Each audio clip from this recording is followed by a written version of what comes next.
A well-regulated militia being necessary to the security of a free state. The right of the people to keep and bear arms shall not be infringed. Welcome to another edition of Bearing Arms, Cam and Company. My name is Cam Edwards. I'm glad you're with me on the program today. We're going to be talking about the Washington Post, their violence voyeurism, as my colleague Ranjit Singh called it at Bearing Arms yesterday. Publishing crime scene photos, videos from mass shootings, only those in which an AR-15 was used, however, because that is the focus of the Washington Post's report, all about why the AR-15 should be banned. Not about stopping mass shootings, not about who is perpetrating these attacks. Nope. Focused exclusively on the guns that were used in these particular mass shootings. It is the most despicable form of agenda-driven journalism that I've seen in recent memory. We're going to be talking about it with Ryan Petty, who, of course, has been a frequent guest here on this program, Bearing Arms contributor himself, school safety advocate. And sadly, Ryan has been involved in school safety efforts because his own daughter was one of the victims at Marjory Stoneman Douglas High School in Parkland, Florida in 2018. So we're going to talk with Ryan about the Washington Post story, what his thoughts are, as well as what can really be done to try to prevent these types of attacks from occurring rather than banning one particular kind of firearm. We'll get to that in just one moment. Before we get there, however, we do need to talk about this for just a moment. Biden's America, it is crushing us. You've got companies laying off tens of thousands of workers, one after the other. Americans working two jobs just to get by. Inflation pushing hardworking families to the brink. Just look at the price of lunch meat next time you go to the grocery store. And a digital dollar could be coming down the pipeline to completely destroy our way of life. The truth is, you need a plan. You know it, and I know it. And that's why you should call Goldco. So you can diversify your savings and investments with gold and silver before things get worse. They're a six-time Inc. 5000 winner, 2022 Company of the Year, thousands of five-star reviews, and they've helped people like you and me place over $1 billion in gold and silver. Right now, they're offering up to $10,000 in free silver while supplies last. And if you call them today, qualified callers will get a free Ronald Reagan half-ounce silver coin. So don't wait. Call Goldco at 855-412-3806 today. That's 855-412-3806. So I shared my initial thoughts on the Washington Post this morning at BearingArms.com when I woke up, saw the headline, saw the editor's note from Sally Busby about why the paper decided to publish these photos, again, exclusively using attacks where an AR-15 was used, even though according to the FBI's most recent report, handguns were the most common weapon of choice for active shooters in 2022. Support for a gun ban is, 25%? About 48% among Democrats, but among most Americans, there's just not any support for a ban on handguns. So why include those attacks in which a handgun was used if the entire point is to call or not necessarily explicitly call for a ban, but to suggest that the only way to stop these types of attacks is to ban semi-automatic rifles, ban AR-15s, ban modern sporting rifles. And that is exactly what the Washington Post has done. So I wanted to reach out to Ryan, get his perspective and his thoughts. It was a very thought-provoking conversation. Take a look and a listen. Ryan, thanks so much for coming on the program. It's good to see you again, my friend. Cam, it's always great to be with you, and any chance I get to talk to you is a chance I will not pass up. Well, I appreciate that, and I wish that we were talking about a better topic. But the Washington Post did what was rumored. We had seen a couple of posts on social media this week from folks who have lost loved ones in mass shootings over the years, saying that the Post had reached out to them, letting them know that they were going to be running this story featuring crime scene photos and videos. Did you hear from the Post at all? I did not hear personally. One of the other Parkland families, they did reach out to us as a group, I guess. I don't know if it was sort of a token effort, but they reached out and got a hold of one family member, and he let us know that it was coming. Of course, there was a lot of concern about what they were doing, what they were releasing, how did they acquire these images. The initial panic on the part of the Parkland families was that they had somehow gotten crime scene photos from Parkland. I don't believe that to be the case.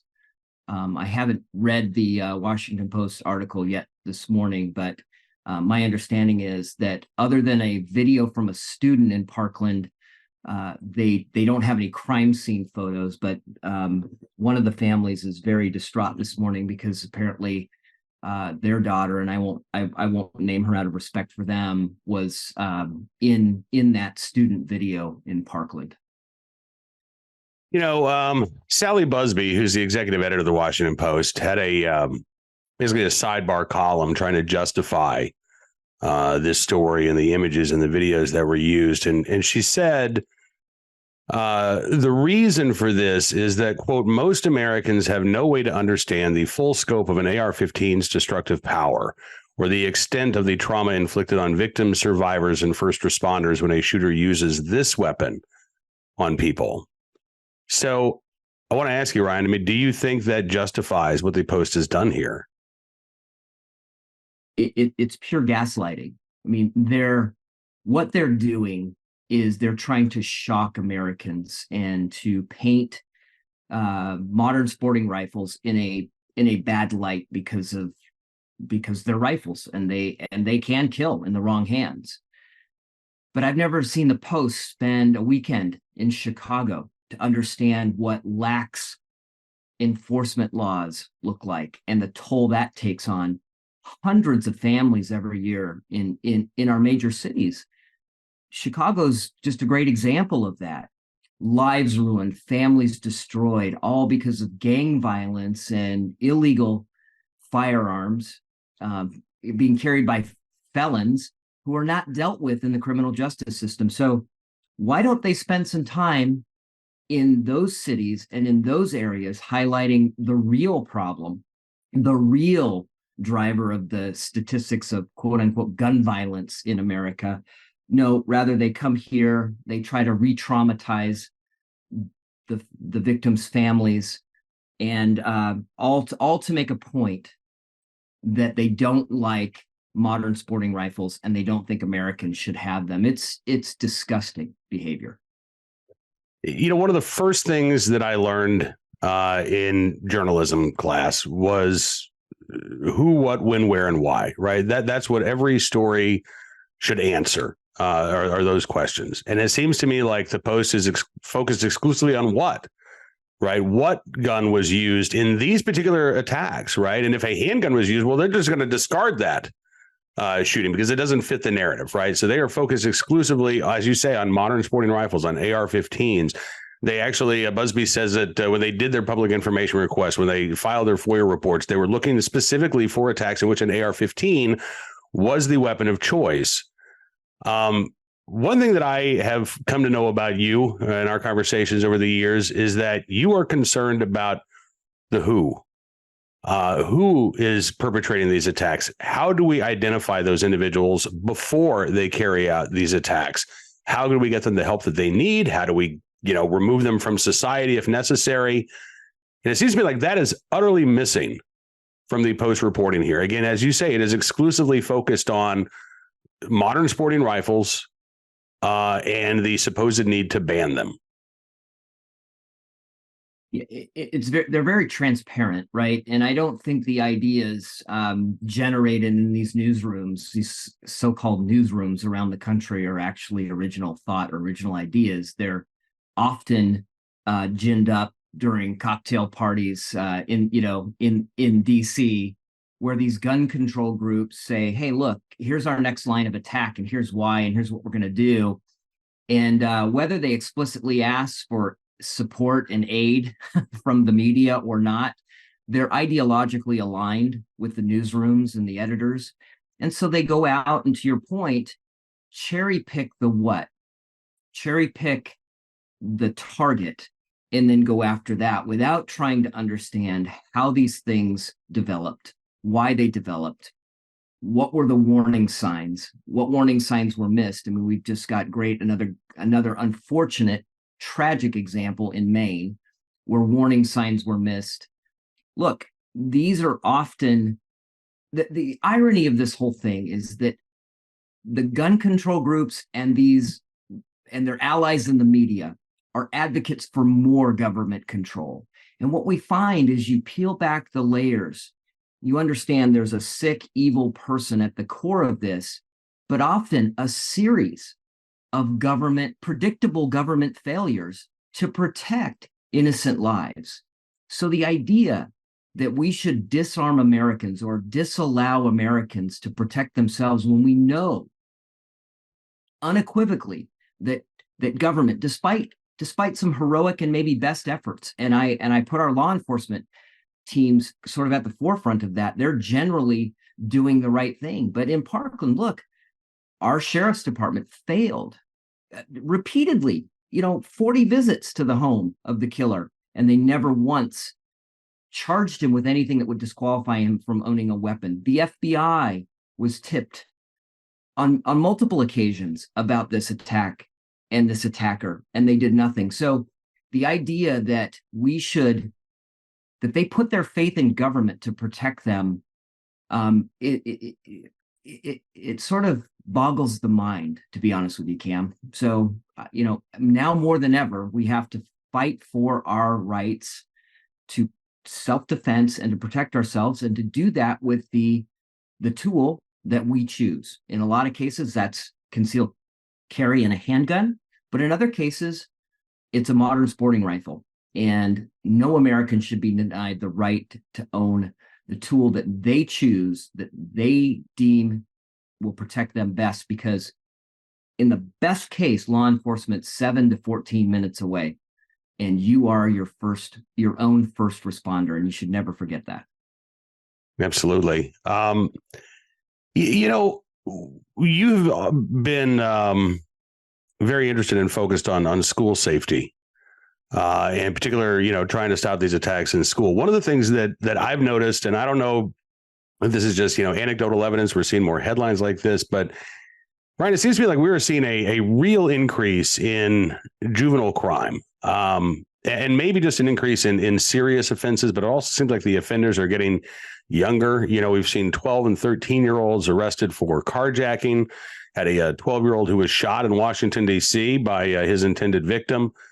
But even on school campuses, in Los Angeles, Las Vegas, there's this terrible story of a 17-year-old who was beaten to death by a mob of students who've now been charged with murder. Are you concerned about how we are failing? Are we failing these kids who are growing up? And is this something that we should be spending more time talking about, more action to address juvenile crimes, as opposed to trying to ban a particular firearm? Yeah, I'm knee deep in this now. I'm the vice chair of the Florida State Board of Education, so I get to see a lot of the data around what we're doing in our schools, not only on the school safety side, but that's an important element. It's very clear, the research is clear, that if students and teachers don't feel safe, then learning doesn't happen in that classroom. We've had a degradation of safe classrooms or areas where students can feel safe and can learn over the course of the years. And when you peel back the layer, there's sort of it's pretty clear from the research, there's a negative correlation with the number of dollars spent per pupil and actual learning. So we've been focused on increasing budgets and getting more money into these school districts, where a lot of it just gets spent on things that don't have any academic value whatsoever. At the same time, you also have the only way I can describe this is that the academia, the schools that pump out our educators, are just infested with Marxist ideology, and they'll call it whatever, DEI, they'll call it ESG, they'll call it CRT. We have raised or generated a whole generation of teachers that, without even understanding what they're doing in many cases, are regurgitating Marxist ideology. And why is that important? Well, because we aren't focused anymore on academics. We aren't focused on teaching reading. I read a statistic that came out the other day. Only 30%, I think it was roughly a 1/3 of African American students in the United States at third grade can read. One of the single best predictors of high school graduation is third grade reading competency. If a child can't read by third grade, they're going to struggle the rest of their high school and middle school years, and they're not going to go on the right trajectory. And so they're going to end up without the ability to get a job, provide for themselves, provide for the family. And it's an absolute travesty that we're allowing this to happen in a country with so many resources and such a wealth of educated citizens that should know better. So we've got to change our infrastructure in our schools.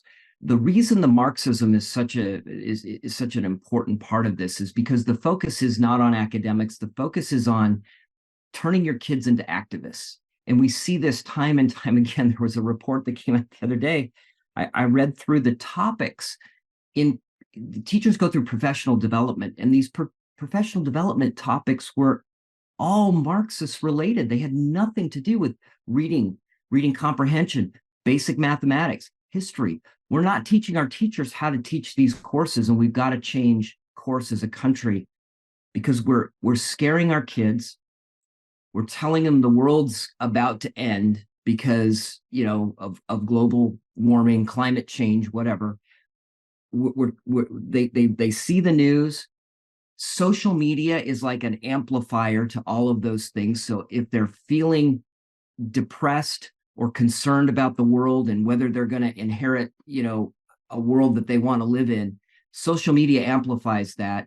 And our kids are absolutely, we're destroying a generation of kids who don't think there's a future, and they're ripe for indoctrination in the schools. And what you see happening in many, many schools across the country is our kids are told the best and highest calling for you is to become an activist and to protest all of the injustices that have been created by your parents and their parents and on down all the way back to the founding fathers who colonized America and all of this other and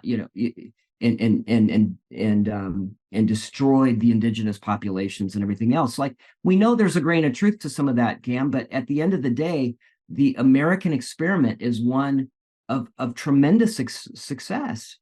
We are the freest, wealthiest society in human history. There's never been anything like the United States and the positive impact we've had on the world. We're not perfect. We know that.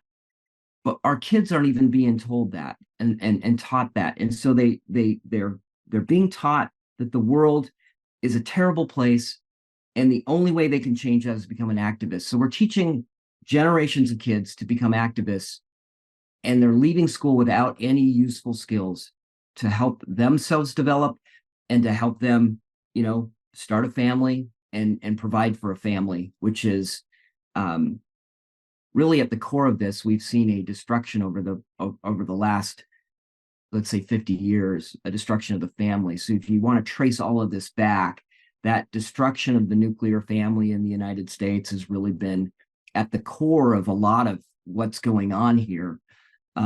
You can lay a lot of blame at the foot of what's going on in the schools, and I just laid it out. But at the end of the day, in defense of some of our schools, these kids bring problems. They bring problems from home into the schools, and we expect the schools to solve those problems. We've got to get back to this idea. We've got to reject, as a country, reject the idea that the family is not the basis of our society, that it is not government. Government is not the basis of our society. The family is, and we've got to protect that family and encourage the growth and strong families in our society. That will have a positive impact on our schools. We got to get the Marxist garbage out of our schools. We got to get back to academics and performance and expecting more from our students. These kids are, when I get out to meet them, they're wonderful, Cam. They're bright. the world's in front of them, their future's in front of them. Sometimes they suffer from, low expectations. We just don't think they can do it. And I know they can. And we've seen some of the changes we've made in Florida, where we've gone in and taken over schools and brought in an academic focus, and these kids just rise to meet the expectations. And it's a wonderful thing to see. But that's what's going on in our schools. And that's unfortunately what's happening to our kids. And that has that effect of driving crime and violence and all the other societal ills that we see going on in our country. Yeah, I think you're right. I mean, there's obviously a lot to unpack there. We could do an entire show just on what you just talked about in the schools. But I think you're right. I mean, this cultural nihilism, and in some cases, again, when you're talking about, kids who are growing up in an environment where, the unemployment rate in their neighborhood is 40%, where the only role models are the drug dealers and the gang members, where the family system is broken. I can understand how even somebody as young as 12 or 13 could say, I don't have a future. My future is the next 5 minutes, not the next 50 years. But you're right. I think that is a huge issue. And I think it is helping to drive the problems that we're seeing here. Listen, we could talk for hours, but I know that you've got a very busy day. I want to just ask you if you could say anything to Sally Busby, the executive editor of the Washington Post, or the reporters who worked on this story. Is there any message that you'd like them to hear from you and some of the other, parents and survivors that you've been in contact with? Yeah, I would tell her to stop re-victimizing the families of the victims of these tragedies, to go back and think about what she learned. I assume she went to journalism school. Go back and think about what she's doing right now, and does it meet that level of journalistic integrity that she was likely taught when she was in school. I understand she may have a personal animus for the Second Amendment, modern sporting rifles. We can all agree these tragedies shouldn't happen. But the job of a journalist is to dig in and understand, as you said, the who, what, when, where, and why of these things, and to simply show crime scene photos, to re-victimize the families, does not have any journalistic or societal value. What would have journalistic and societal value would be to tell the whole story. How did this happen? Why did this happen? And I get that you may have, you may feel that the Second Amendment is anachronistic, and you don't like it, and you want change. But if you want to drive change, then you should muster any journalistic integrity you have left and tell the whole story. Ryan Petty, as always, my friend, thank you so much for everything you do. Thank you for spending some time with us today, and I hope we get a chance to connect again here on Cam and Company very soon. Thank you, Cam. My thanks to Ryan for joining us here on Bearing Arms Cam and Company, and I am looking forward to having him back again in the very near future. I honestly hate calling up Ryan and saying, hey, listen, man, there's a story coming out, or we just had a mass shooting. Can you come on and talk about this? I hate it because I hate what Ryan has had to go through. The idea behind this Washington Post report, as Ryan said, is it's meant to shock us, right, into thinking, okay, well, you know what, if you just ban these guns and the problem goes away. That is a comforting fiction for some, perhaps, but it is a fiction. And focusing on the what instead of the who and the how, and the where and the why, doesn't get us any closer to addressing the underlying issues here. A ban on AR-15s is not going to stop mass shootings. If you want to try to reduce the number of mass shootings, you've got to go deeper. And I don't think that's the point of the Washington Post story. I don't think it's about stopping mass shootings. I think it's about ending the sale and possession of the most commonly sold rifle in the country. And these tragedies and these deaths are being exploited by the Washington Post for that purpose. Now let's turn our attention to today's armed citizen story, our good deed of the day, and our recidivist report. Start there. Story out of Louisville, Kentucky. Repeat offenders with guns become a focus for city leaders. Just now, huh? That's, I guess better late than never. WAVE in Louisville reporting that at least 50% of the people convicted on felony gun charges in Jefferson County are not sent to prison. Fully half of those convicted on felony gun charges just walk away with probation, basically. WAVE says the issue is something that city leaders are now publicly discussing, something that was shied away from in years past. Louisville Mayor Craig Greenberg told the WAVE, when we see that there are individuals out there that are committing homicides or other violent, heinous crimes that are then back onto the street in a matter of months, there's a problem with that. Yeah, absolutely. WAVE says among some of the city's most high-profile violent incidents, including several of the most recent officer-involved shootings, there oftentimes will be a similarity. The suspect was not supposed to have a gun. Commonwealth Attorney Jarena Weathers said, I believe in the law and I believe in dispensing it equitably, but I'm telling you, we can't continue to do the same thing over and over again because it's not working. Weathers said, I believe in second chances. I believe that you make mistakes and you learn from those mistakes because there are so many people that have done that. But there are others that just don't care. WABE says she was referencing guys like Jaron Bobbitt, 38 years old, suspect who police say pointed a gun at them on Monday of this week before they fired shots. WABE took a look at Bobbitt's criminal history and found 21 separate criminal cases. 21. He's 38 years of age. Some of the previous charges include assault, drugs, trafficking, fleeing from police, multiple charges for illegal gun possession. Bobbitt had been granted shock probation in 2010, only to reoffend a short time later. In January of 2023, he was arrested again on new charges of trafficking, having a gun, giving a false name. At this point, a felon in possession of a firearm, right? And again, based on the violent history, even if you want to say that the standard should be dangerousness, I think Bobbitt probably meets that standard.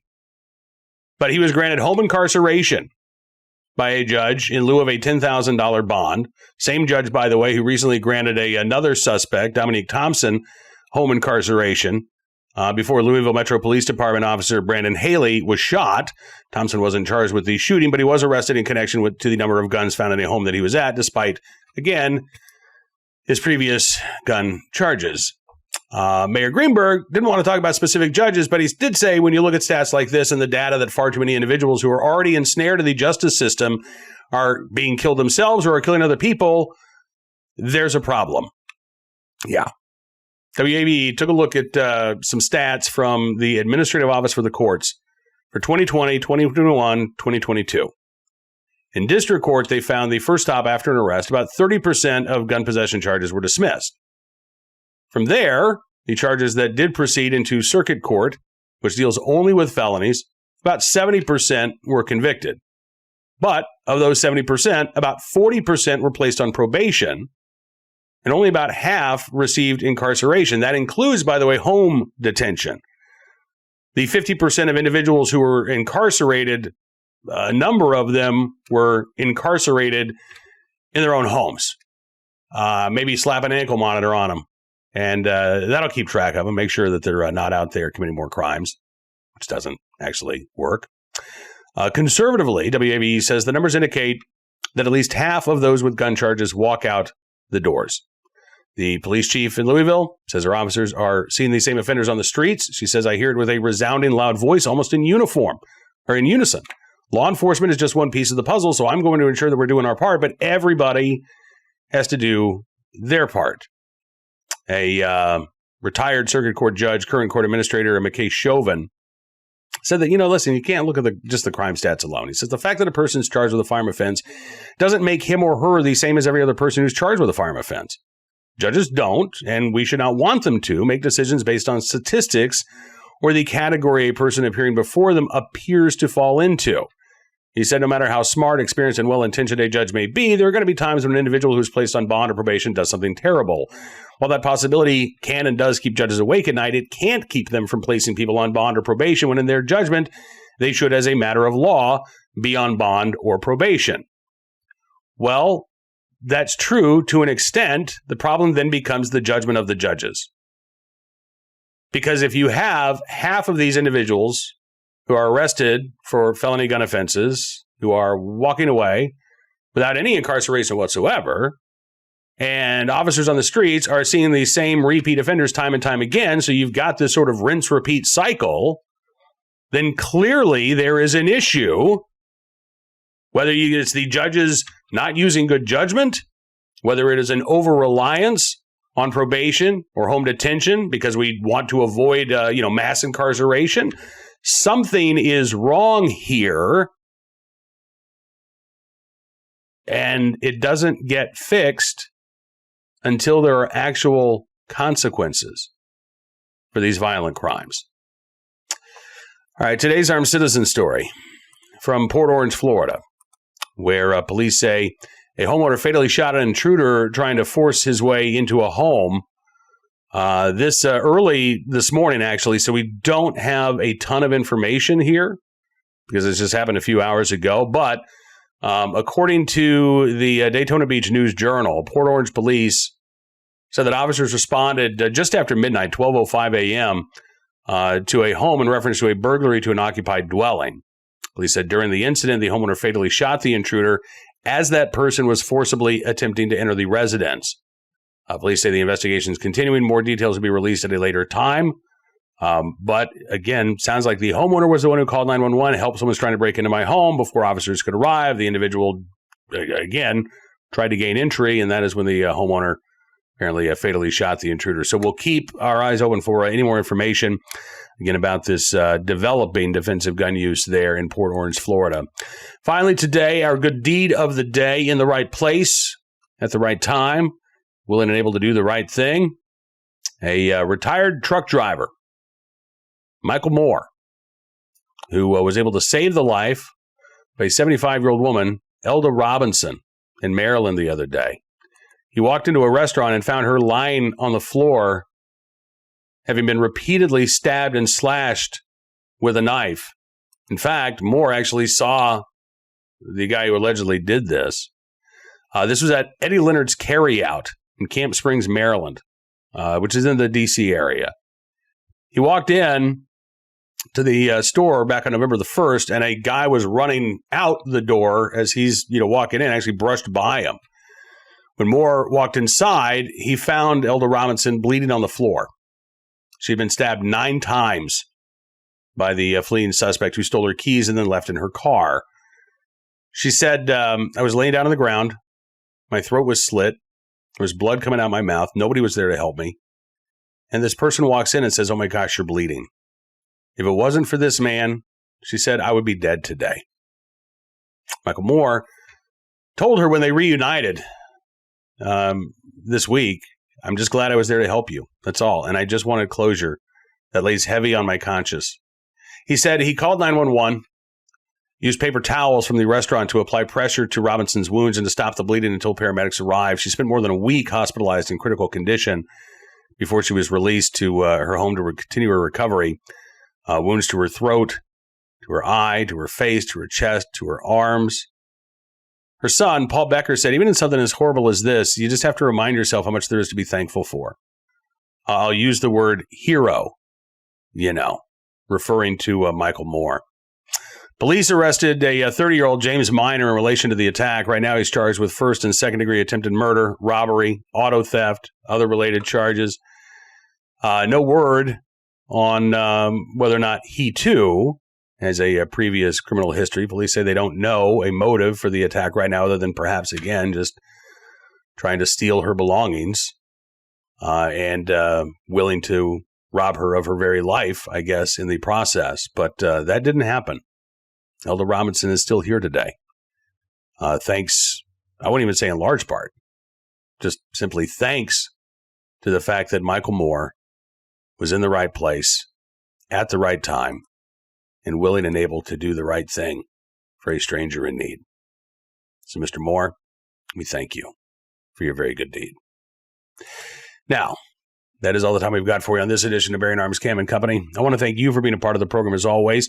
We'll be back on Monday with another show, but don't forget, we will be updating BearingArms.com throughout the, between now and then with the latest second news and information from the world of the Second Amendment, both myself as well as our great team of contributors, Tom Knighton, John Petrolino, Ranjit Singh, Ryan Petty as well.